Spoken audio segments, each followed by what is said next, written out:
मैं राजकुमार चौरसिया, हिंदी अध्यापक श्री दान कुमार इंटर कॉलेज अमलखेड़ा, आगरा। बच्चों, आज मैं आप सभी को सूरदास के पद पढ़ाने चल रहा हूँ। इसके पूर्व जो वीडियो हमने बनाया था उसमें हमने सूरदास के जीवन वृत्त से आप लोगों को परिचित कराया था। बच्चों, सूरदास जी भक्ति काल के सर्वश्रेष्ठ कवि थे। जैसा कि आपने पिछली कक्षा में पढ़ा है कि भक्ति काल मुख्य रूप से दो भागों में विभक्त हो गया था, सगुण भक्ति शाखा और निर्गुण भक्ति शाखा में। अब सगुण भक्ति शाखा भी दो भागों में विभक्त हो गई थी, एक रामाश्रयी शाखा और दूसरी कृष्णाश्रयी शाखा में। तो सूरदास जी कृष्णाश्रयी शाखा के कवि रहे हैं। इन्होंने श्री कृष्ण जी की प्रशंसा में उनके सखा के रूप में इन्होंने रचनाएं की हैं। तो सूरदास जी ने सूरसागर, सूरसारावली और साहित्य लहरी इन तीन रचनाओं को किया है।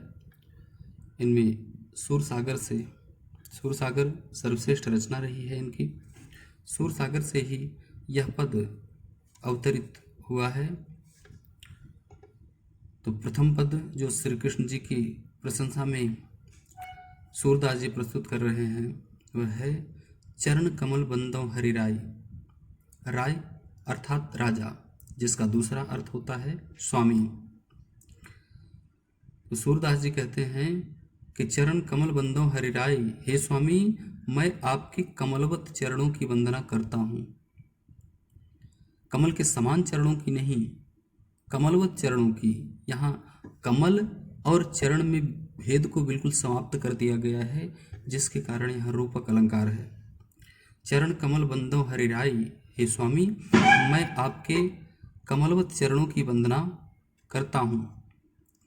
जाकी कृपा पंग गिर लंघे, अंधे को सब कुछ दर्शाए। जिसकी कृपा से एक लंगड़ा व्यक्ति जो कि दो डग चलने की भी क्षमता नहीं रखता है, वह पर्वत पर चढ़ता ही नहीं है बल्कि पर्वत को पार कर जाता है। पर्वत को पार करने की भी क्षमता उसमें उत्पन्न हो जाती है। ये श्री कृष्ण जी के प्रभाव से नहीं, श्री कृष्ण जी के प्रताप से नहीं, बल्कि श्री कृष्ण जी के चरणों के प्रताप से। जाकी कृपा पंग गिर लंघे, जिसकी कृपा से एक लंगड़ा व्यक्ति भी पर्वत को पार कर जाता है। अंधे को सब कुछ दर्शाई, और एक अंधे व्यक्ति को भी, जिसमें नज़दीक तक की वस्तु को देखने की क्षमता भी नहीं होती है, वह उसे भी संसार की प्रत्येक वस्तु दिखाई देने लगती है। अंधे को सब कुछ दर्शाई, बहिरव सुने गूंग पुनि बोले। और हे प्रभु, जब आपके चरणों का प्रताप उस व्यक्ति तक पहुंचता है तो बहरा व्यक्ति भी सुनने लगता है। इन चरणों के प्रताप से एक बहरा व्यक्ति भी सुनने लगता है। गूंग पुनि बोले, और गूंगा व्यक्ति जो कि अपनी भावनाओं को वाणी के माध्यम से व्यक्त नहीं कर सकता है, उसमें भी बोलने की क्षमता उत्पन्न हो जाती है, वो वाचाल हो जाता है। रंग चले फिर सिर छत्र धराई, और आपके चरणों का प्रताप जब उस तक पहुंचता है, किसी व्यक्ति पर तक पहुंचता है, तो यदि वह व्यक्ति रंक होता है अर्थात अकिंचन होता है, जिसके पास कुछ भी नहीं होता है, ऐसा व्यक्ति भी राजा बन जाता है, राजाओं की श्रेणी में आ जाता है, मुकुट धारण करके चलने लगता है। रंग चले सिर छत्र धराए, सिर पर मुकुट धारण करके चलने लगता है। सूरदास स्वामी करुणामय, सूरदास जी कहते हैं कि हे ईश्वर, हे प्रभु, आप तो बड़े ही दयालु हैं। बार बार बंदो तिह पाए, मैं आपके